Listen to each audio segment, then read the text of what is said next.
அனைவருக்கும் வெற்றி தமிழ் பயிற்சி அகாடமியின் சார்பாக இனிய வணக்கம். இந்த ஷார்ட்ஸில் நம்ம 8th ஜியோகிராஃபியில் இருக்கக்கூடிய மிக மிக முக்கியமான ஒரு வினாங்க இந்த வினா. ஸோ இந்த வினாவை தான் நம்ம பார்க்க போகிறோம். பாருங்கள், நல்லா தெரிஞ்சுக்கோங்க. இது கூற்று வடிவத்தில் கேட்டாங்க. வெப்பநிலையை பொறுத்த வரைக்கும் செங்குத்தாகவும் கிடைமட்டமாகவும் கண்டிப்பான முறையில் வேறுபடுங்க. சரியாங்க. நீங்கள் ஹரிஜாண்டலாக பார்த்தாலும் வேர்ட்டிக்கலாக நீங்கள் பார்த்தாலும் கண்டிப்பாக வெப்பநிலை எப்படி இருக்கும், மாறுபட்டு தான் இருக்கும். சரியாங்க. ஸோ இதுதான் உங்களுக்கு கேள்வி. வளிமண்டலத்தில் ஒவ்வொரு 1000 மீட்டர் உயரத்துக்கும் எவ்வளோ அளவில் வெப்பநிலை குறைந்து கொண்டே செல்லும் அப்படின்னா 6.5 டிகிரி செல்சியஸுக்கு. சரிங்களா. ரொம்ப ரொம்ப முக்கியமானதுங்க. ஒவ்வொரு 1000 மீட்டர் உயரத்துக்கும் சரிங்களா என்னதுங்க 6.5 டிகிரி செல்சியஸ் வெப்பமானது குறைந்து கொண்டே செல்லும். இதை உங்களுக்கு கூற்றில் கொடுக்கும்போது 6.5 டிகிரி செல்சியஸ் கரெக்டாக கொடுத்துருவாங்க.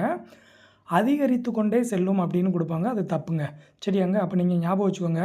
ஒவ்வொரு 1000 மீட்டர் உயரத்துக்கும் ஒரு வினாத்தாள் எப்படி கேட்டாங்க தெரியுங்களா, ஒவ்வொரு 1 கிலோமீட்டர் உயரத்துக்கும் கொடுத்தாங்க. அதுவும் கரெக்டு தானேங்க. 1 கிலோமீட்டர்னால் 1000 மீட்டர், அவ்வளோதான். ஸோ புக்கில் அப்படி இல்லையே, அது தப்புன்னு நீங்கள் யோசிச்சிடக்கூடாது. சரியாங்க. ஸோ இந்த மாதிரி ஒவ்வொரு 1000 மீட்டர் உயரத்துக்கும் 6.5 டிகிரி செல்சியஸ் வெப்பம் குறைஞ்சிக்கிட்டே போகிறத இயல்பு வெப்ப வீழ்ச்சி அப்படின்னு 10th புக்கில் சொல்லியிருப்பாங்க. இங்கே 8th புக்கில் வெப்ப குறைவு வீதம் அப்படின்னு கொடுத்துருக்காங்க. ரெண்டுமே ஒன்று தாங்க. ஸோ இது கூற்று வடிவத்தில் இந்த வினா நமக்கு ஆல்ரெடி கேட்டிருக்காங்க. ஸோ அகைன் திரும்ப கேட்குறதுக்கும் அதிக வாய்ப்பு இருக்குது. ஸோ நல்லா பார்த்து வச்சுக்கோங்க.